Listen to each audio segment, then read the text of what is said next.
Hey, security peeps. We are back again. I'm Renee Small here as the co host of the Breaking Into Cybersecurity podcast series live on LinkedIn. And I am here with my buddy, Dr. Dan Schaefer. Dan, say hi to everyone. Hi, everybody. Welcome back. Welcome back. So, we're here Mondays with Dan. And this week, you all have been amazing over the past, gosh, this has been, I think, 6 weeks now. I think this is the sixth week, which is Most, crazy. most of that, yeah. Yeah, that we've been having these sessions, and Time as you flies all, when you're having fun. we've been having a blast. So, a couple things. I'll introduce myself. As you all know, I am a cybersecurity super recruiter, helping executives, team CEOs, CTOs, CIOs hire the folks underneath them, that security leaders and their staff. And Dr. Dan, I'll let you introduce yourself, Dan. Yeah, I'm a business and sports psychologist. What we do is I help people get a competitive edge. Some people say what I provide them is street smart strategies for a competitive edge. So a lot of this has to do with what an individual needs to have happen, and then how an individual needs to be more effective and communicate with their teams and with people they're trying to present and promote business to.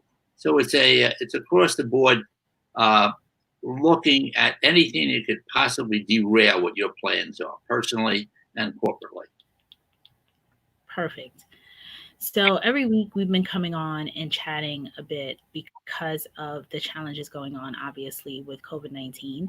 This is a Black Swan event, unprecedented. Many of us have never seen anything like this in our lifetimes. Um, and so Dan has been here to help us get through these challenging times. And every week we kind of bring up what's been going on the week before. Now, what I'm hearing a lot of right now is in regards to cybersecurity executive, actually all levels of cybersecurity professionals. Um, One of the things I posted a LinkedIn post this weekend and asked people. I read a New York Times article. I had a conversation last week with the podcast co-host from Hacker Valley Studios, and we were chatting about remote work as a whole and how people are feeling, or what we think will happen in terms of remote work going forward after this.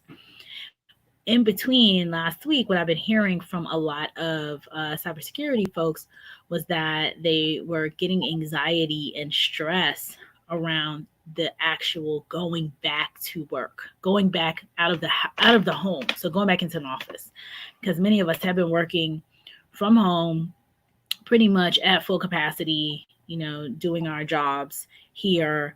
The security leaders and executives that I'm talking to, and managers, everyone, it's pretty much been, business somewhat as usual at home. So the concern right now is the anxiety around going back to the office. So Dan, I want to start off, kick it off with that, and say what would you tell people um, that are dealing with this, and what are you seeing this week? Well, when I do these stress management programs, I think the most important thing is for people to identify where the stress comes from. Is the stress is there stress, the anxiety from leaving home to go to work? Is it walking into the office? Is it being closer to people than they've ever been in 6 to 8 weeks? Is it a safe environment for them to go into? What do they have to do when coming home from their workplace to home with their family and their children and their elder parents and stuff if they're living with them?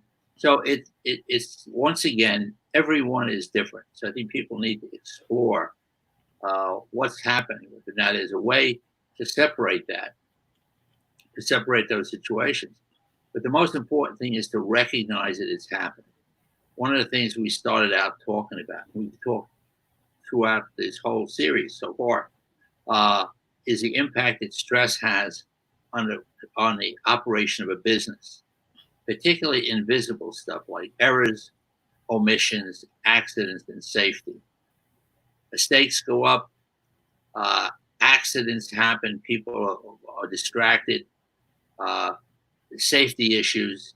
So it's important to understand that whatever situation you're in, if you're running a company, if you have people underneath you, You have to decide, do you want to take care of those things with your teams, or do you want to hand it off? I use the example with a client yesterday. He said to me, send everything to me and I'll take care of it. And I said, okay. I said, but you're like a quarterback who I've worked with.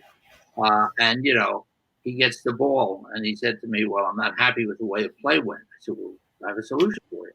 I said, take this snap. I said, throw the pass downfield and run down the field and catch it, and you run in for the touchdown. So it's taking advantage of people who are around you who can take this stuff right off your plate, which is, are you going to try to recruit a cybersecurity professional yourself, or are you going to call Renee? It seems to me like a no-brainer. One of the things I talk with clients about is that most people want to get in a situation where they say, I want somebody to say, we'll use you as an example. Renee could say, I want people to say, I'm going to hire Renee to build my cybersecurity team. I think it's a much more powerful message when they say, I don't want to not hire Renee to do it, because they don't want to go forward without it. So that plays into some things we've talked about, but I think everybody has to examine the situation for themselves. Right. And what would you say to people? I know some of the folks you've been talking to this week, we chatted a little bit about, what they're doing. And, you have all of your clients out in 2025, which I think is so, so powerful right now as we all deal with this. So talk to us about a little bit about your current, some of your clients that you've been talking to last week and 2025. Okay. I have a system that I put together to help people to move forward to accomplish what they want to accomplish. And I find so many people, and I've been fortunate to work globally with senior executives in HP, for example, right underneath Carly Fiorina, and understand what it is that they need to have happen. But everybody looks like they're in the present. But I believe that there are some people who are very creative who are already out in the future. And there are a lot of people who are running companies who have goals and aspirations. And there are others who don't see beyond, the next 3 months. So when I talk about having my clients, my system is very simple. I take a person very quickly out to 2025. You tell me, I give you a magic wand, you wave it, and now you're in 2025. Tell me what it looks like. What are your strengths in 2025? What are your weaknesses and areas that you can personally develop, you or your team? What opportunities are there? What opportunities have already passed you by that you can never recover? What opportunities have passed you by that if you make some effort now, you can? What opportunities are right in front of you, and what opportunities are coming down the track? And the other thing is risk. So it's like a high-level SWOT analysis put on steroids that gets you to come back to say, what do I need to have happen right now that's not happening? So the objective, the people that I'm working with, is rather than trying to close business or develop a business relationship in 2020, I ask them, I think it's a lot easier to do in 2025. Because once you get somebody out to 2025 in their mind, and then they start to look backwards, we look for anything that could possibly happen that could derail that effort. What could possibly foul up your effort of coming backwards? And then knowing the mistakes ahead of time, you're able to be more effective in eliminating them, preventing them. So, one of the things we've talked about on previous programs is that I tell people, partly laughing, is that what I do is I tell them mistakes. It's a lot less expensive to buy somebody else's mistakes than it is to make your own, because your own mistakes can be very, very costly. So how do you eliminate that? Now, that's part of this whole program I have, and I'll just mention it now. Anybody who wants to go to my website and subscribe to my newsletter can do that. And what we're going to do is, by the end of the week, we're going to include a free piece out of my book, Click, on power communication. But if you just go on and register, And then we can become part of getting some of this information on a consistent basis. So the Right. question is if you're meeting with a client, and I have somebody who I talked to 2 days ago who's negotiating, and I said, you're negotiating with a company to move into that company, immediately get the person you're talking to out to 2025. Because they're not expecting that. And that's the way their dream is. And this could be used for, because some of these folks are not necessarily having external clients. You know, their clients could be a job interview, the person that's looking to hire you. It could be your internal clients. So if you're in security and you partner with engineering, or you partner with operations, or whatever other groups that you're connecting with, it could be that. Absolutely. And I found, it's important that people recognize who their internal clients are, because one depends on another. I mean, I did a program for a communication company years ago, and the people who were out in the field who were selling, and this is global, would come back and they'd say, I call tech support at my office, and they treat me like I'm terrible. They don't realize that they're part of the solution here. So it's the important thing, I think, is to have a good sense of what your A game is. How do you build and continue to build your A game, and then bringing your A game into the field, and hopefully everybody else is bringing their A game in. Then you have a really wonderful organization. But sometimes what I find is that it's important that people take this kind of stuff and hand it off to somebody. Mm-hmm. I had the guy this morning handed off 2 people in his company who were relatives, and he said to me, I don't have to deal with them. I want somebody else to take care of this stuff. Particularly if it's not what they do well. Mm-hmm. So what would you say in terms of, when you talk about bringing your A game, how do people even know what their A game is? Fantastic question. I'll go back to my hockey players. I worked for 25 years with hockey goaltenders. And I said to them, what is it like when you perform at your best? And everybody can really sit back and say, what is it like when I perform at my best? What do I hear myself saying to myself? How do I talk to myself? So I would say to Renee, what does Renee hear Renee saying to Renee when Renee overhears Renee talking to Renee? Because the way you talk to yourself can derail you, and it can do that with your employees, people who work for you on your team, and everybody is running this tape. And I'll give the tape. We've used this all the time. People say, I can't stop the tape. It keeps running over and over and over and over and over again. I said, well, you can stop it in a minute. Just try this right now. Just push your tongue up on the roof of your mouth, and you see everything stops. You can't think of anything. Why is not important. The only thing that's important is that it works every single time. But I said to one of my hockey goaltenders, I said, what's it like when you perform at your best? He said, when I perform at my best, I don't hear any crowds. No matter how loud the crowd is, I don't hear anything. He says, the puck is the size of a dinner plate, and the game moves very, very slowly. Anytime one of those 3 things change, I know I'm losing my concentration. I said, well, what do you do to get back? He says, well, I just hope that it comes back. I said, hope is not a strategy. So they use this strategy and a couple of others that I have to bring themselves right back into the game. So the beauty of this is that you can know your control of your mind game. You're controlling how you talk to yourself. People talk to a lot today about worry and concern, and they don't want to be distracted. What worries you? When do you worry? And I have a wonderful worry strategy. We've laughed about this for a long time. I say to people, listen, pick a time of day. Let's say it's 5 to 5:15. When are you going to do absolutely nothing but worry?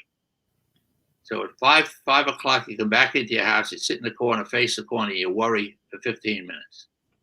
But if you get up in the morning and you start to worry about something, and you realize it's going to distract you all day. If you snap your fingers and you say 5 o'clock, 5 o'clock, but your subconscious mind will let you know that you can get to that 5 o'clock and then worry.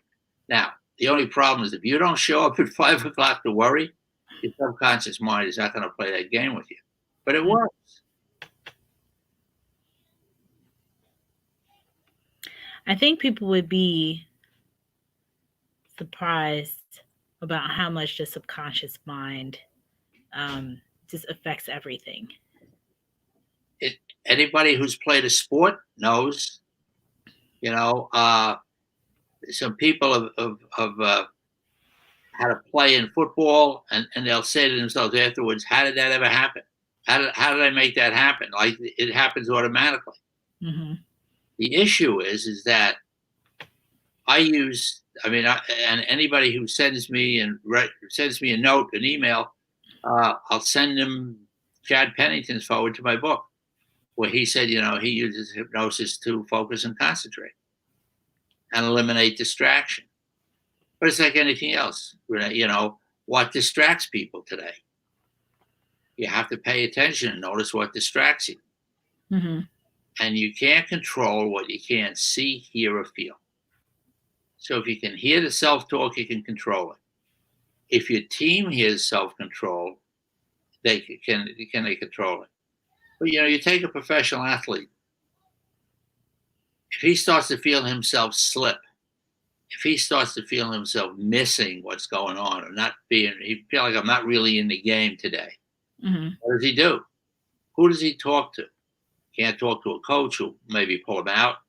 Can't talk to his family. He doesn't. So he's alone at the top. And many, many people that you and I have dealt with over a period of time and that we're dealing with right now are alone at the top. They have absolutely nobody to hand anything off to. Yeah. And so what do you have to lose to pick up the phone and say, here's what I'm dealing with. Can you help me? I'll tell you in 5 minutes if I can help you. But it's committing to picking the phone up and making a call. Right. So for people, that's why I think one of the big things on my mistakes list for people is no speed dial. You taught me this years ago, Renee, when somebody has got to fill a slot, it's really a critical slot in their company. And they wake up at night. What am I going to do? I wake up in the morning. Now what do I do? And then they go to HR, and HR starts to look out for people to try to get somebody. And people would just call you on your cell phone and say, Renee, I need this guy. And so the minute they've handed it off to you and they know somebody else is taking care of it, it's fine. Now, does this work all the time? No, but it works a lot of the time. I mean, you talk about people who go into situations unprepared, even preparation for competition today. It's amazing. People don't prepare the way an athlete prepares. And so they go in and they wing it. The amount of people who are winging presentations is astounding to me. When their career or a client or a multi-million-dollar contract depends on it, they wing it. Athletes don't do that. I'll tell my Super Bowl story really quick. Super Bowl III, Dave Herman protected Joe Namath from Bubba Smith.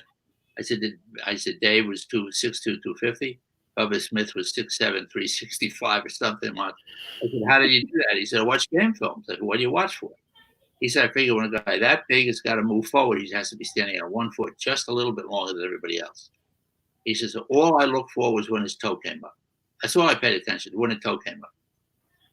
And so here's a guy with 4 quarters and numerous downs to win the Super Bowl, and he prepared to that degree. How does somebody who's trying to build a career or move up within a company not prepare? Who are they? You mentioned about job interviews. Who are they talking to? What are they saying? Who's making the decisions? What kind of questions are they asking? Yeah. I had one guy who was in cybersecurity, and he said to me, I'm moving from one position to another. He said, I'm interviewing for jobs. I said, well, wait a minute, let me ask you a question. I said, are they interviewing you or are you interviewing them? You want to get to the position where you are interviewing them because you're the guy with the skills and the talent that they need. Yeah. You have to make a decision. Do I want to work for this firm? What's their culture? Yeah. Yeah. We have that. I think I have that conversation multiple times a day and bring it up on all the different podcasts and live streams because it's something that's so necessary. And especially, I think more senior folks or more executive level tend to do that more. But when it comes to the more junior folks, for them it's a little bit of an interrogation, and they're not asking and really trying to figure out if the opportunity is a good fit for them, for their lifestyles, for them, for whatever they have going on. They're just really super concerned about getting in. There's a question here. Nirvana says, "How do you take that great mindset into voice tone for phone work? What does that great tone sound like for teleconference with your work team?" I would just say, imagine you're sitting right next to them. Imagine you're sitting with them. I mean, with Zoom, you see, you have a Zoom call right in front of you.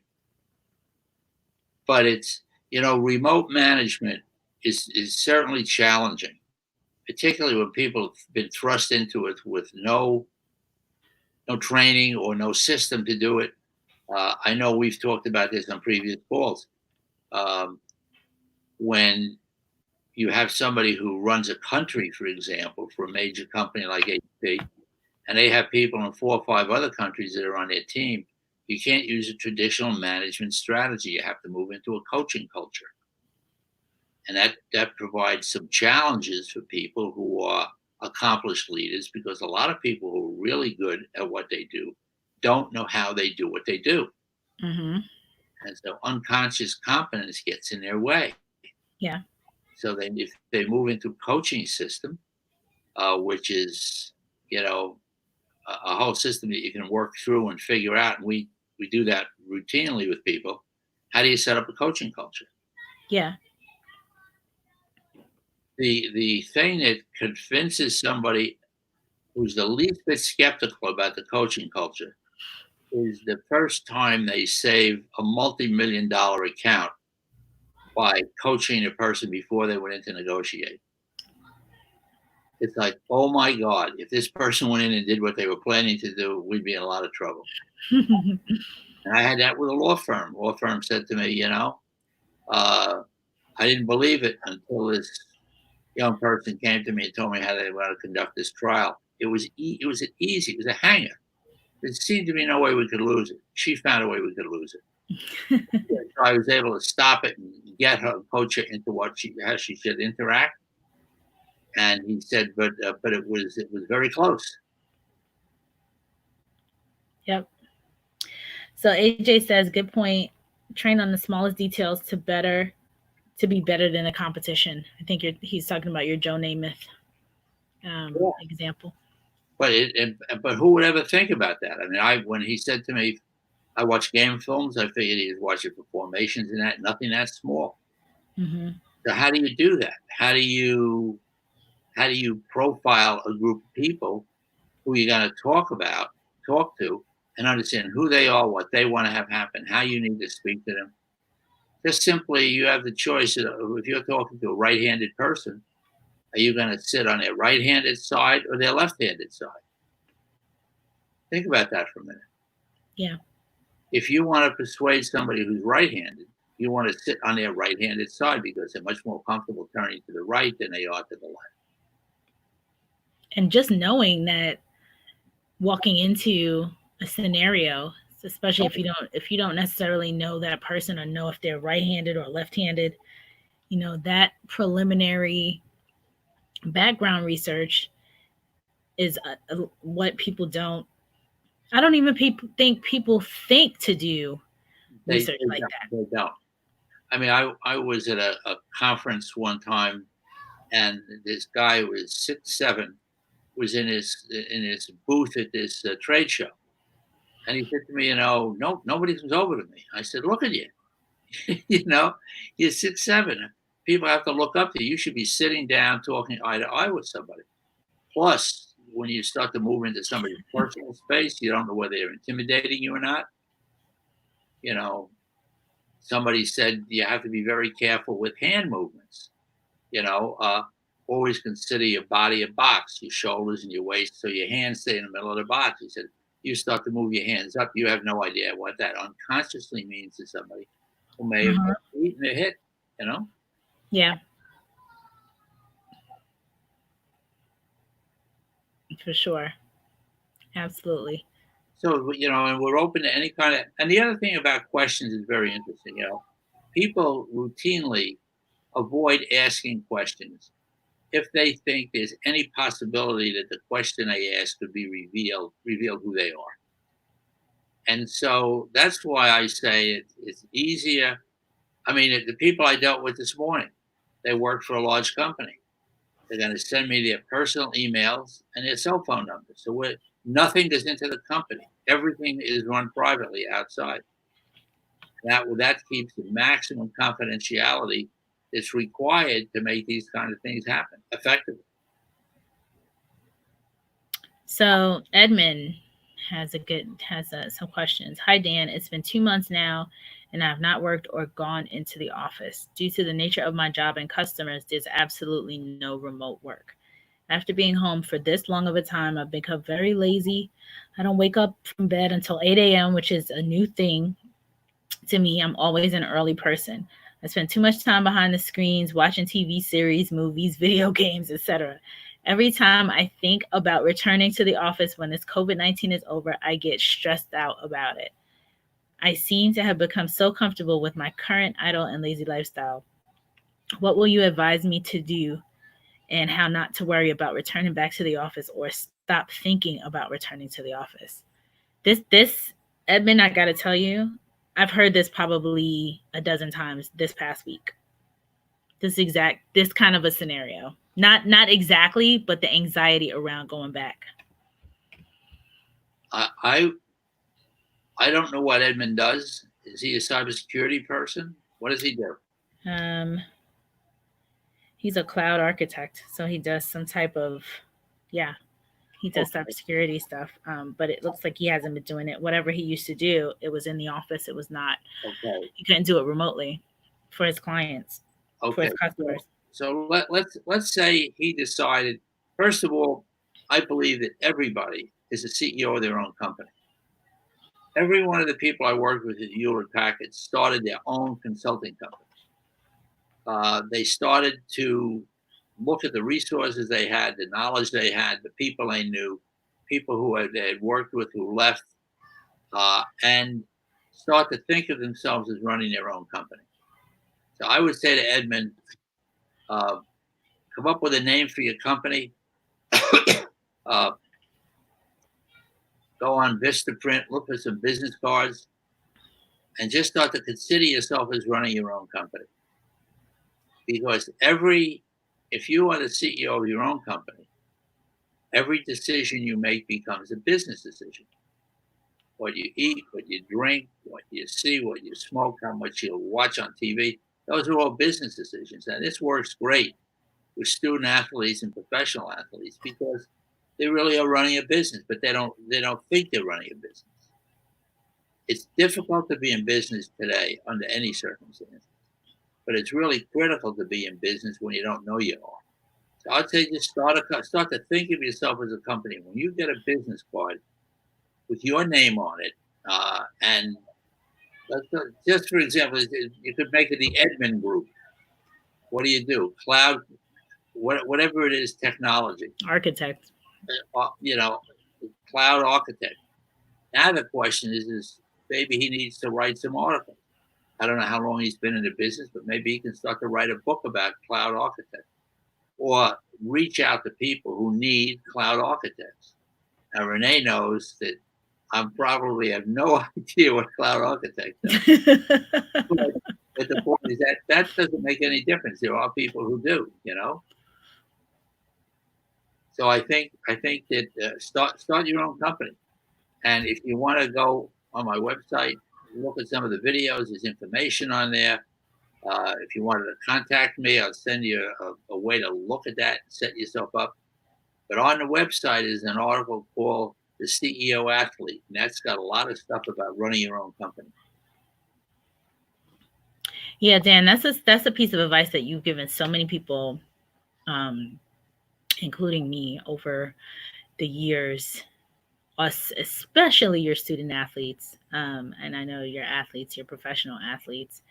But I think it's so eye-opening to think of yourself that way, that you're in control. I think it really has even the youngest folks understanding that they're in control. Like, so this other things that are out there that are out of your control, they're things that you are in control of. And when you look at yourself in that way and you see that you're the CEO of yourself, of your world, it's definitely a shift in the mind. Sure it is. I mean, if Edmund sees himself as a CEO of his own company, then he doesn't have a job. He's got a consulting company that has been retained by the people he's working for now to consult with them for cloud architecture. Mm-hmm. But he says, go ahead. What did he say? He says, "Thank you so much, Dan. I've been thinking about starting a small tech company designing cloud platforms and other things." Okay. So my question for him is, what's he waiting for?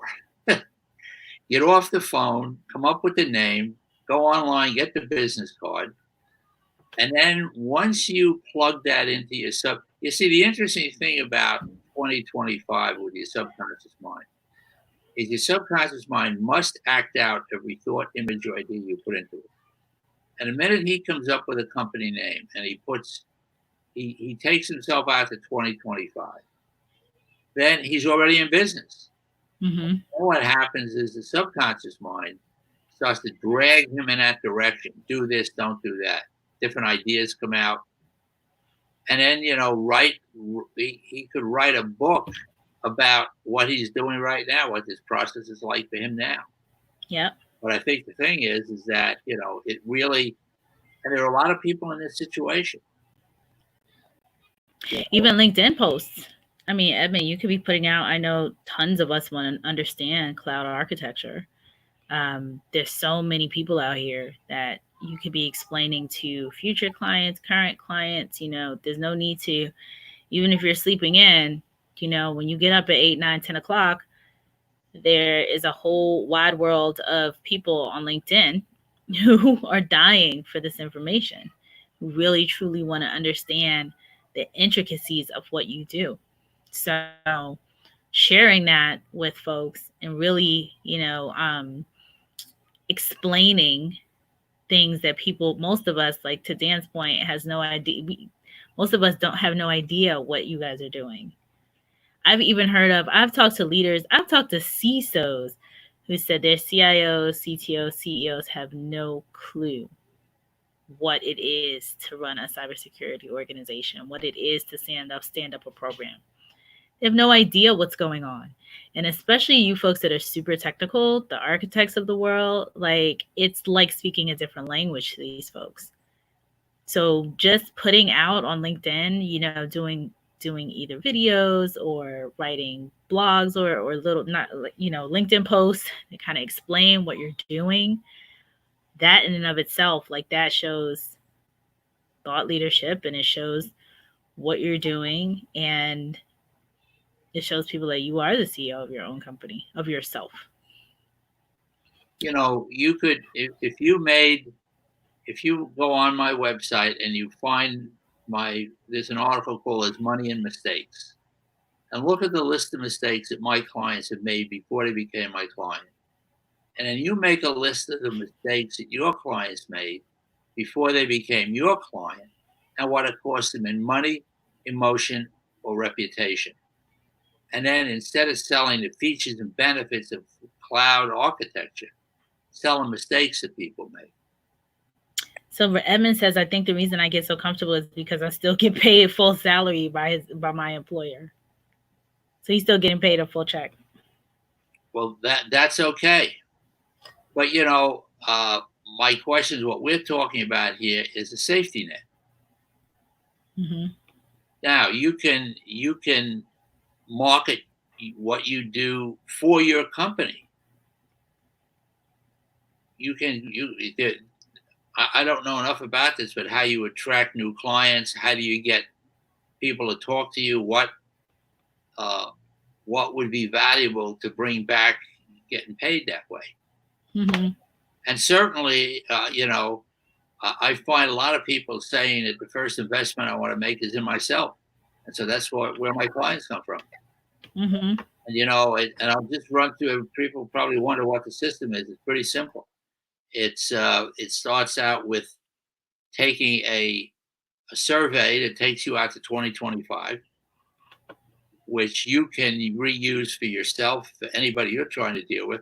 Then I have a risk assessment that shows a person every single place that they can derail going forward. And then people dip their toe in the water and say, "Is this something I want to do?" And then I've had people that have worked with me for years. But this is absolutely not therapy.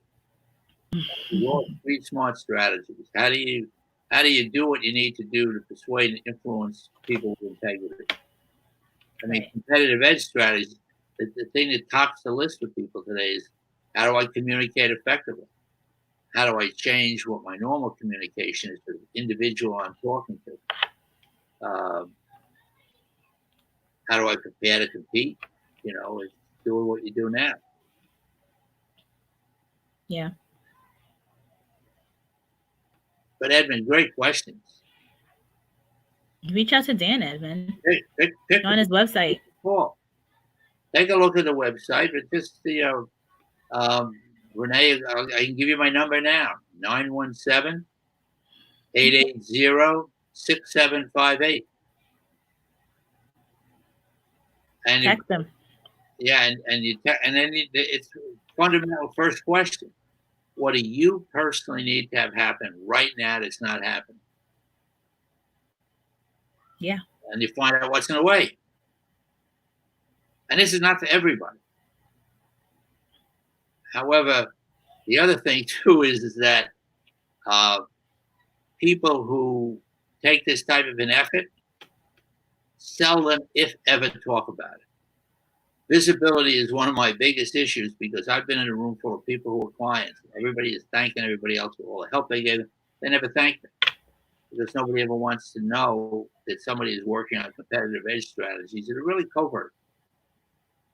The whole thing is under the radar. Yeah, nobody knows about you, Dan. Huh? I said nobody knows. Nobody knows what you're up to. No, nobody knows.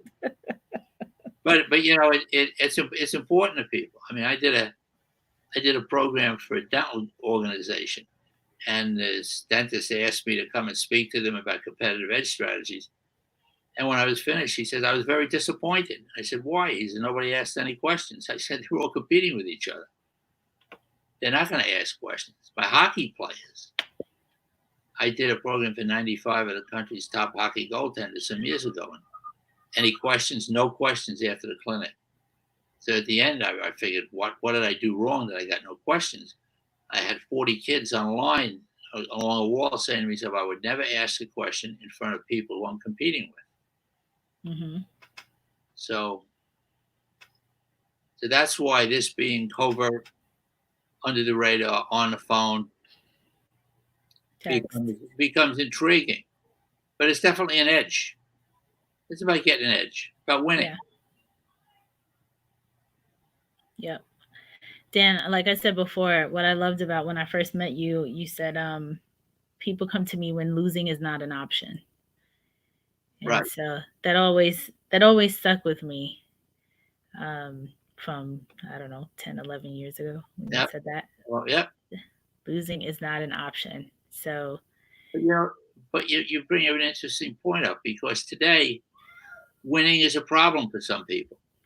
Mm-hmm. A generation of people who got trophies for showing up. Just show up, you get a trophy. And so that works against them.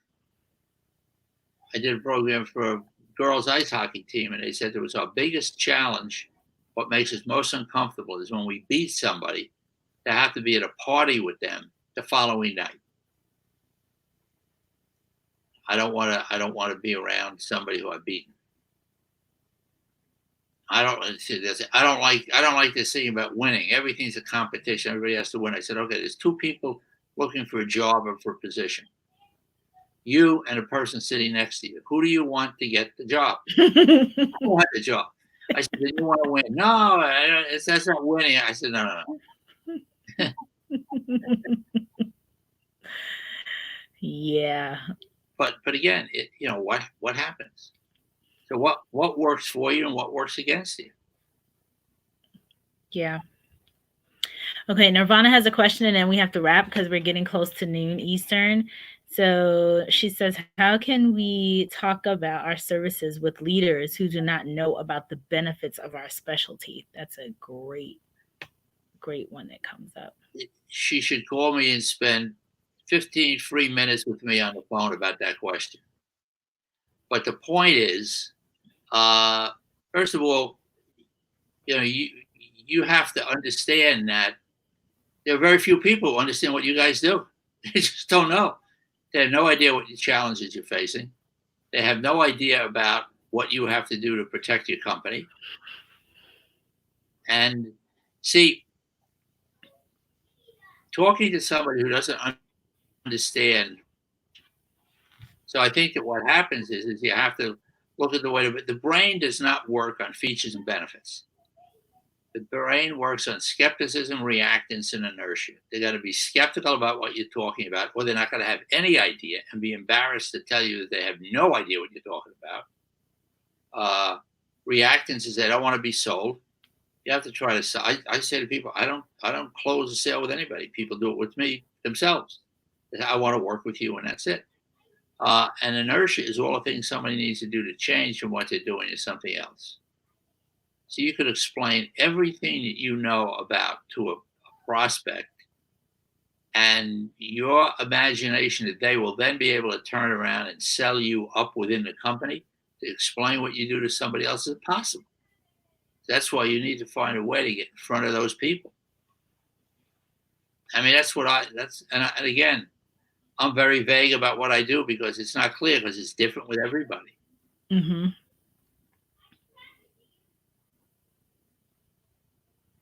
And these leaders, Nirvana, I'm telling you, I've had numerous conversations with leaders overall, with cybersecurity executives who say straight up in their own organizations.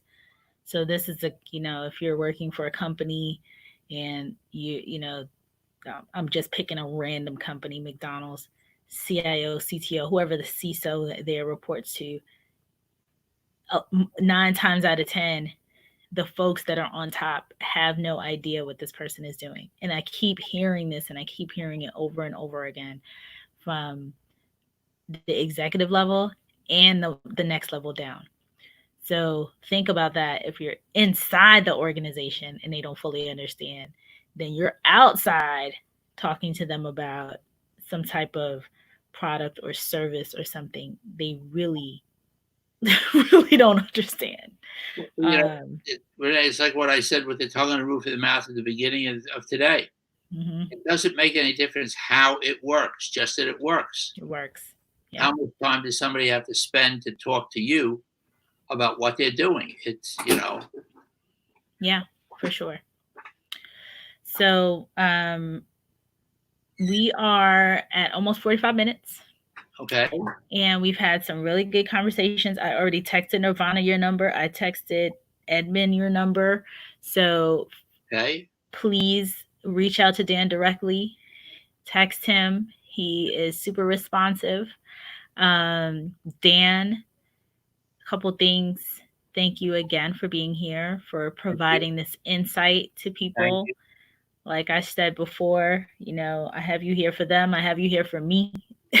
even in recruiting, it's kind of interesting. I mean, Nirvana talks about how people don't necessarily know what she's doing. People don't fully understand the intricacies of recruiting either, and they think they do. Nirvana's a curriculum designer. Okay, So Nirvana is a curriculum designer. So yeah, people don't fully understand this stuff. And some people tend to think they know what is happening behind the scenes or what's going on. And many of them do not. They have no idea. I agree with you. I think the other thing is some person who is embarrassed not to know this stuff. Mm-hmm. You start to talk to somebody, just when you're talking to somebody about what you do, folks, anybody on the world, just watch their eyes.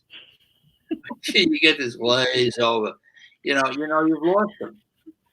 And that's why I find it interesting. If you could put together, if anybody wants to send me a list of the mistakes their clients have made before they became their client and what the mistake cost them in money, emotion, or reputation, send me the mistakes. You don't even have to sign the paper. But the point is that sell the mistakes rather than the solutions. Yep. Because it's a visible dynamic that works with every deal you make, everything you come up to is called short-term discomfort versus long-term regret. I may not want to deal with Renee now, but what I really don't want is to be in 2025 looking at my cybersecurity needs and wishing that I spoke to her in 2020. And we've seen that happen for years now. People say, oh my God, I should have called her sooner. Yeah. And then they call and they're stressed out for good reason. Right. Because, they could have been on the team. They could have been doing this sooner. They could have gotten all of you awesome cybersecurity people on deck sooner. But that's what happens, It happens all the time. We see it all the time. I mean, Dan and I have been working with Dan for way too long, and we see it all the time. And it's funny because I've been working with Dan for such a long time, I'll say to people, hey, you got to reach out to Dan, talk to Dan. And they don't understand. I don't think they fully understand. Like you said, Dan, some of your stuff sounds so kind of far out there and vague, and they don't fully get it until they finally get it. And they're like, oh, I should have called them last year. I'm like, I wrote this article as Money and Mistakes. And the editor of the magazine who published it said to me, Dan, nobody knows what you do. Tell me what you do. I said, the best thing I can do is I can show you. We were at a cocktail party. She had a glass of red wine. And I said, do you like red wine? She said, I love red wine. I said, okay. I said, you're going to be surprised to notice that when you get home to your apartment, you put your key in the door, you turn the key lock, and your hand drops down to the doorknob. The minute your hand touches the doorknob, you're going to think of red wine. She says, oh, come on. So I saw her about a year later. She says, Dan, it went on for a very long time. So you could, believe me, when you're a CISO and you're pitching yourself to another company, they're going home uncomfortable because they know that they're being threatened. They know that they're under attack. And the question is, how long do you wait to put your armor on? How long are you going to wait to put your armor on? And then you're going to go to Costco to buy your armor. You're going to go to somebody who's going to get you some good armor. I mean, this is what Renee does. So who are you going to go to? Where are you going to buy your protection from? So it's and that's what it's about. I was telling somebody about talking to all you folks. I said, what's it like? I said, for these people with cybersecurity, it's like standing under Niagara Falls under the water. It never stops. Yeah. It never stops. I was talking to somebody last week, and his profile picture is he's underwater. And I told him, I was like, I love your profile picture. He was like, that's what we are, always underwater. And it was so true. He was diving. He's this picture and he's underwater. And I told him your quote. I said, Dan says this all the time. We talk about this every Monday. We talk about this. And it's what this community is going through. So as much as we can help, Dan is here to help us. He's going to be here. This is Mondays with Dan. And we will 11-ish every Monday. I'm going to get Dan on here for the foreseeable future until he says no. I have sent your number, Dan, to Ruth, to Monique, to Edmund, to Nirvana. So, Dan, you should be getting a good. You should have a busy day today. Tons of text messages from the cybersecurity folks out here, and take advantage of registering for the newsletter. Mm-hmm. Just go on my website, danschaferphd.com. Yep. And sign up for the newsletter. Yeah. Exactly. Get in there. Okay. So thanks, everyone. Thanks, Dan. Happy Mother's Day to all the moms. And I hope everyone had a phenomenal weekend. We will see Dan again on Monday. We have Super Recruiters on Wednesday. We have the Hacker Valley mashup on Fridays. And I have a couple surprises coming up on Tuesdays and Thursdays. So we'll see. We'll see what we can, get out here, get pumped out here for LinkedIn, for the community.